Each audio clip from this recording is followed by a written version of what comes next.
है ना, एक पॉइंट है इसी में, इस चैप्टर में, ज्योग्राफी में। कौन सी ज्योग्राफी है? क्लास 11th की, जो कि यूपीएससी के लिए बहुत इंपॉर्टेंट है। ठीक है, तो पीछे हमने जो है भूकंपी तरंगों के बारे में बात कर लिया था।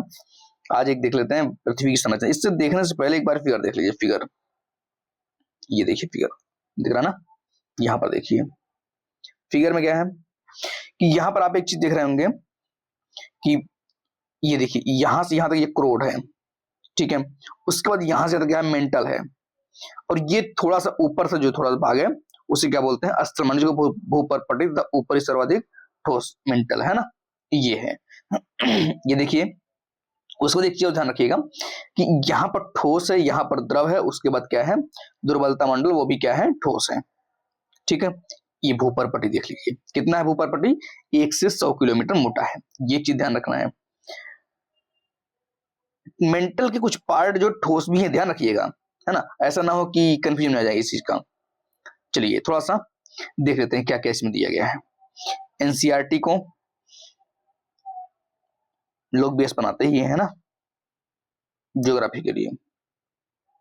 चलिए देख लेते हैं पृथ्वी की संरचना। भूपर्पटी, भूपर्पटी मतलब ऊपर वाला सबसे, द क्रस्ट, यह ठोस पृथ्वी का सबसे बाहरी भाग, क्लियर बात है। यह बहुत भंगुर ब्रिटल भाग है, मतलब बहुत भंगुर है कि टूट जाता है जल्दी से। इसमें जल्दी टूट जाने की प्रवृत्ति पाई जाती है, क्लियर है। भूपर्पटी की मोटाई महाद्वीपों महासागरों के नीचे अलग अलग है, ध्यान रखिएगा, क्या है, अलग अलग है। अगर स्टेटमेंट ये बन जाए कि भूपर्पटी की मोटाई महाद्वीपों महासागरों के नीचे समान है, तो क्या होगा, स्टेटमेंट गलत होगा। लेकिन अगर ये कहा जाए कि भूपर्पटी की मोटाई महाद्वीपों और महासागरों के नीचे अलग अलग है, इसका मतलब क्या, स्टेटमेंट सही है। ठीक है, चलिए महाद्वीपों महासागरों के नीचे इसकी औसत मोटाई कितनी है, 5 किलोमीटर, देखा ना, जो कि महाद्वीपों के नीचे इसकी यह जो है 30 किलोमीटर तक है। अगर ये पूछा जाए कि महाद्वीप और महासागरों में भूपर्पटी की मोटाई कितनी है, मतलब कहां पर ज्यादा है, तो अब आपके दिमाग में ये डाउट नहीं आना चाहिए कि जो है महासागरों में ज्यादा है। क्लियर रहना चाहिए कि महासागरों में भूपर्पटी की लंबाई कितनी, मतलब मोटाई कितनी है, 5 किलोमीटर। 50 ना दिमाग में आ जाए। एग्जाम में कभी कभी ऐसा होता है कि आपको जो 5 भी पढ़ रहे हैं ना, ये 50 दिखने लगेगा, तब कंफ्यूजन हो जाएंगे, है ना। और कभी कभी यूपीएससी दे भी सकता है कि वो 5 को 50 करने में माहिर रहता है ना, तो यहाँ पे गलती नहीं होनी चाहिए। सिंपल सा बात याद रखना है कि महासागरों की बात अगर करें, वहां पर भूपर्पटी की जो मोटाई है वो कम है। किससे कम है, महाद्वीपों के। क्यों, कि महाद्वीपों के नीचे जो मोटाई है वो कितना, 30 किलोमीटर तक है। लेकिन महासागरों के भी नीचे बात करें कितना है, 5 किलोमीटर। क्लियर है, उम्मीद है कि ये लाइन बहुत ध्यान रखिएगा, गलती नहीं होनी चाहिए। ठीक है, मुख्य पर्वतीय श्रृंखलाओं के क्षेत्र में यह मोटाई और भी अधिक है। मतलब अगर मुख्य पर्वतीय श्रृंखलाओं की बात करें, ये 30 किलोमीटर से भी ज्यादा हो जाता है, ये भी क्लियर होना चाहिए। हिमालय पर्वत श्रेणियों के नीचे भूपर्पटी की मोटाई लगभग 70 किलोमीटर तक है, मतलब डबल हो गई है। जो सामान्यतः महाद्वीपों के नीचे भूपर्पटी की मोटाई है, वो अब क्या हो गया, डबल से ज्यादा भी होगा। देखिए 70 किलोमीटर, तो ये चीज कम से कम क्लियर होना चाहिए अगर यूपीएससी इस तरह की कोई स्टेटमेंट दे तो। ठीक है, बाकी ये डायग्राम है, डायग्राम आप देख लीजिएगा। ठीक है, उसके बाद क्या है, अब आता है मेंटल। क्या क्रस्ट के बाद क्या आएगा, मतलब देखिए पहले सबसे पहले क्या ऊपर क्या होगा, क्रस्ट हो गया, उसके बाद आ गया मेंटल आएगा, उसके बाद क्या आएगा, कोर आएगा, है ना। चलिए मेंटल के बारे में देख लेते हैं क्या है। भूगर्भ में पर्पटी के नीचे, मतलब भू पर्पटी के नीचे का जो भाग है वो क्या कहलाता है, मेंटल कहलाता है। ये तो मैंने फिगर में दिखा दिया आपको, समझा भी दिया, और उसके बाद लिखा भी दिखा दिया आपको। यह मोहो आसंतत्य से आरंभ होकर 2900 किलोमीटर की गहराई तक पाया जाता है। कौन से आसंतत, ये डिसकंटिन्यूटी है ना, मोह, ये कई तरह की कंटिन्यूटी होती है। तो यहाँ पर क्या दिया हुआ, किसके बारे में जिक्र है, मोह के बारे में जिक्र है। तो मोह से आरंभ होकर कहां तक जाता है, ये जो है 2900 किलोमीटर गहराई तक जाता है। ठीक है, पॉइंट एक ध्यान रखिएगा कि मेंटल के बारे में बात करें कि मेंटल, जिसे मेंटल है ना, देखिए इसे मान लीजिए मेंटल है, तो इसका 2 भाग है, एक ऊपरी भाग है ये, और एक कौन सा है, निचला भाग है। तो ध्यान रखिएगा कि मेंटल का ऊपरी भाग क्या कहलाता है, दुर्बलता मंडल कहलाता है ना, स्टेनोस्फीयर। ऊपरी भाग ये वाला क्या कहलाता है, दुर्बलता मंडल कहा जाता है।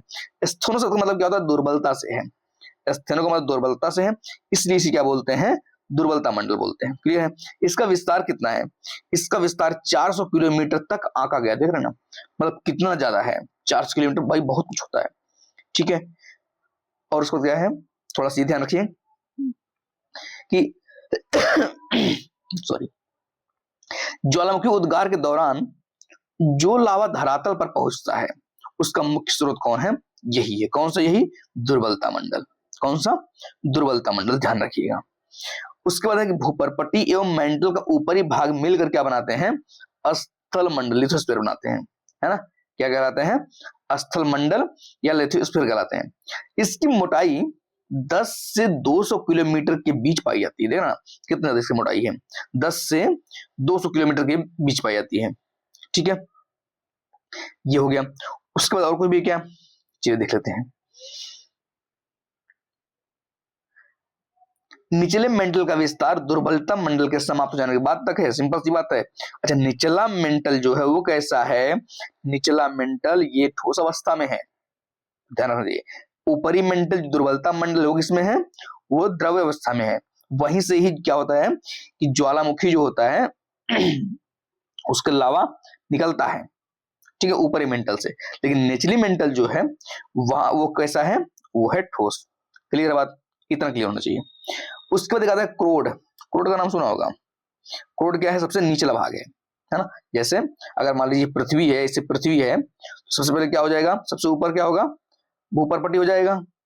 उसके बाद ये बीच वाला भाग, देखिए ये वाला भाग ये हो जाएगा मेंटल, और उसके बाद क्या आता है, ये कोर आता है। तो मेंटल भी दो भाग में से डिवाइड होता है, दुर्बलता मंडल ऊपर होता है, ये लिक्विड फॉर्म में होता है, नीचे वाला कैसा होता है, ठोस फॉर्म में होता है। ठीक है, अब ये जो ठोस फॉर्म में नीचे वाला होता है, उसके ऊपर जो लिक्विड है, लिक्विड से जो ज्वालामुखी निकलती है, यहीं से लिक्विड निकलता है। ठीक है, अब हम बात कर रहे हैं किसका, कोर की बात कर रहे हैं, किसकी बात कर रहे हैं, क्रोड की बात, कोर की बात कर रहे हैं। अब कोर में कैसा है, ये जरा देखिएगा ध्यान से, वो मुझे ये समझ में आ जाएगा, लोकेशन समझ में आ गया होगा, है ना। चलिए, जैसा कि पहले ही इंगित किया जा चुका, क्या भूकंपी तरंगों के वेग ने पृथ्वी के क्रोड को समझने में सहायता की है कि कौन से, कैसे, भाई इतना अंदर है, इतना गहरा है, कैसे पता चलेगा। तो जो भूकंपित तरंगों का वेग है उन्हीं से पता चला है, किसके बारे में, कोर के बारे में, क्रोड के बारे में। कैसे, जरा देखते हैं कि क्रोड व मेंटल की सीमा 2900 किलोमीटर की गहराई पर है। मैंने बताया आपके वहां 2900 तो आपको क्या है, यही था, मैंने आपको इमेज दिखाया था ना, फिगर कहाँ गया, फिगर ये देखिए, यहाँ पर दिखाया था ना, ये देखिए, ये वाला बात है ना, तो इसको ध्यान रखिएगा। अब यहाँ से 2900 देखिए यही है, ये सब मतलब बेसिक बेसिक चीजें क्लियर होनी चाहिए, पता चलना चाहिए वही स्टेटमेंट में फिसल गए। अब यूपीएससी का स्टेटमेंट बड़ा गजब बनाता है, यूपीएससी बनाएगा ना, 4 बार पढ़े रहेंगे, उसके बाद फिर गलत हो जाएगा वहां पर जाकर के, तो गलत नहीं होने देना है। ठीक है, तो ये भी क्या है कि दो भाग में डिवाइड है, कौन कौन सा, एक है बाह्य क्रोड जो कि किस अवस्था में, तरल अवस्था में है, जबकि एक है आंतरिक क्रोड, वो कैसा है, आंतरिक क्रोड कैसा है, वो है ठोस अवस्था में। ठीक है, ये चीज ध्यान रखिए। उसके बाद और कुछ भी है, थोड़ा सा ये और इसमें क्या है, देखिए क्रोड भारी पदार्थों, मुख्यतः किससे बना हुआ क्रोड, क्रोड किससे बना हुआ है, क्रोड बना हुआ है निकिल व लोहा से। मतलब क्या, निकिल, नी और फेरस, मतलब क्या बोलते हैं, फेरम, फेरम क्या हो गया, लोहा, तो क्या हो गया, ये नीफे हो गया। ठीक है, इसी क्या बोलते हैं, नीफे परत के नाम से भी जानते हैं। ये रहा कुछ जो है किसके बारे में, पृथ्वी की आंतरिक संरचना के बारे में। ठीक है, ये पृथ्वी की आंतरिक संरचना है। और देखेंगे ज्वालामुखी का, बस टाइम लग जा रहा है ना, बस और कुछ नहीं, लेकिन क्या करा जाए, टाइम तो देना ही पड़ेगा भाई, टाइम नहीं देंगे इस काम चलेगा। ये है, अच्छा ज्वालामुखी स्थलाकृतियां, ये भी देख लेते हैं, आज कितना देखे देखे एक बार, चलो कल कल देख लेंगे। टाइम तो निकालना चाहते हैं कि कम से कम 1 घंटे को लेक्चर होना ही चाहिए, 1 डेढ़ घंटे का, लेकिन खैर चलिए देखते हैं। आज के लिए इतना रखते हैं।